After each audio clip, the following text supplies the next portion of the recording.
Hello everyone, welcome back to this week's Technical Insights. Last week, the US equity markets finished higher, recovering from nearly all the prior week losses after new economic data last Friday reassured investors that the US economy continued to grow at a very healthy pace.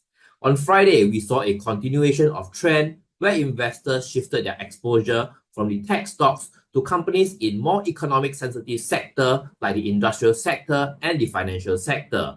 The industrial and consumer discretionary sector led the S&P 500 index higher, while the tech and communication service sector was the worst performer last week.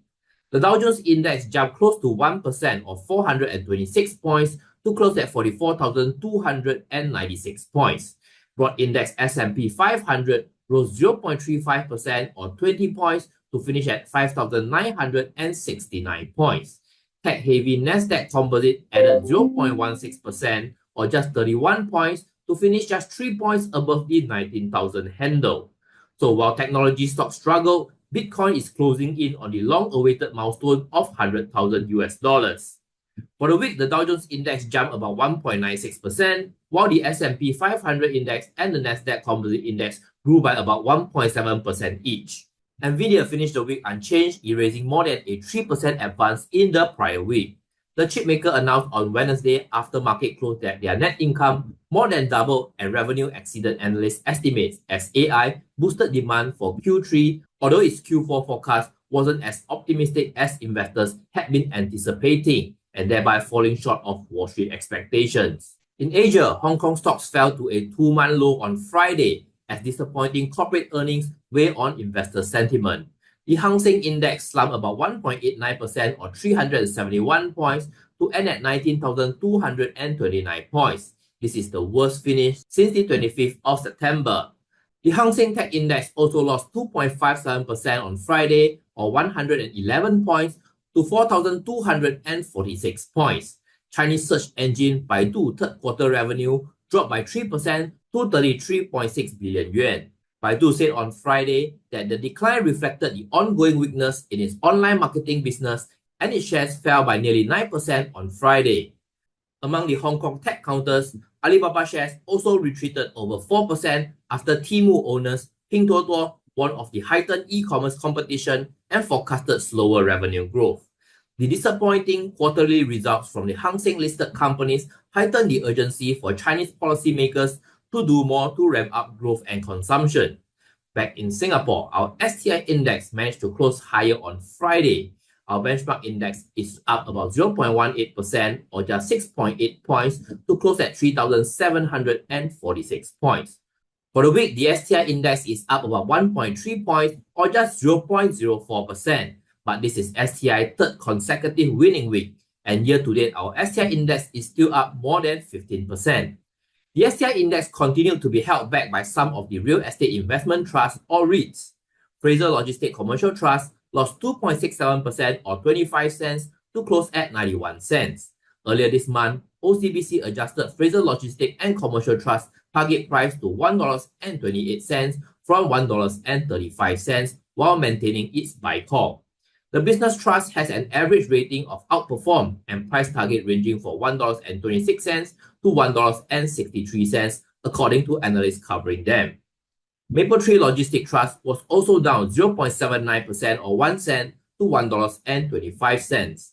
Last Tuesday, Mapletree Logistics Trust completed the divestment of a 100% stake in an entity that holds an Xi'an logistic park in China according to a SGX filing. Earlier this year, the company agreed to sell the property for a consideration of 70.5 million yuan or approximately 13.1 million Sing dollars.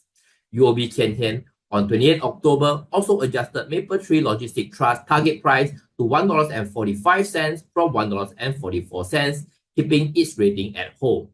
Mapletree Logistics Trust has an average rating of outperform and price target ranging from $1.45 to $1.75. Top performer on the STI index last Friday was casino operator Genting Singapore, whose share price jumped by 1.97% or 1.5 cents to 77.5 cents. Genting Singapore shares fell recently after the casino operator posted a 63% drop in third quarter net profit on the 8th of November. Genting Singapore said that its third quarter net profit was 79.4 million Sing dollars compared to 216 million Sing dollars a year ago. The sharply lower net profit was because it earned less from VIP bets, and quarterly revenue also dropped about 19% at 561 million Sing dollars. Hong Leong Investment Bank then cut Genting Singapore's stock target price to $1.22 from $1.45 due to the weaker quarterly profit.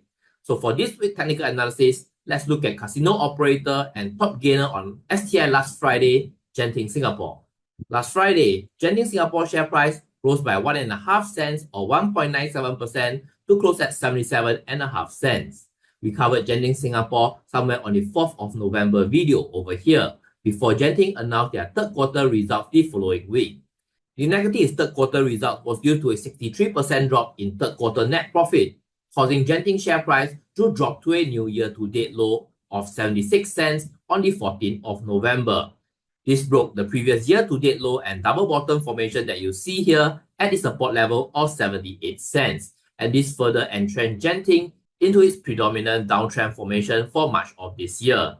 The year-to-date high was last seen on 20th of February at $1.06, which will likely be a difficult target to reach this year despite a recovery to 90 cents in early October. Looking at the indicator, the MACD indicator continued to show signs that the downtrend momentum is subsiding, resulting in the convergence of the MACD line towards the signal line.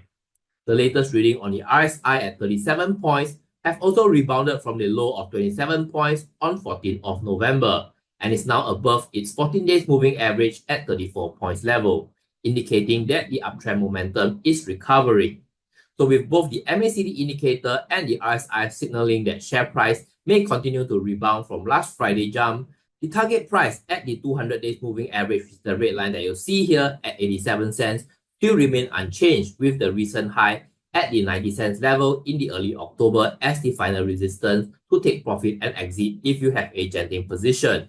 And these are the updates that I have for you this week. I hope you find this information useful, and do remember to like, share, and subscribe to stay updated with the latest market movement. And we'll see you again next week in the next Technical Insights.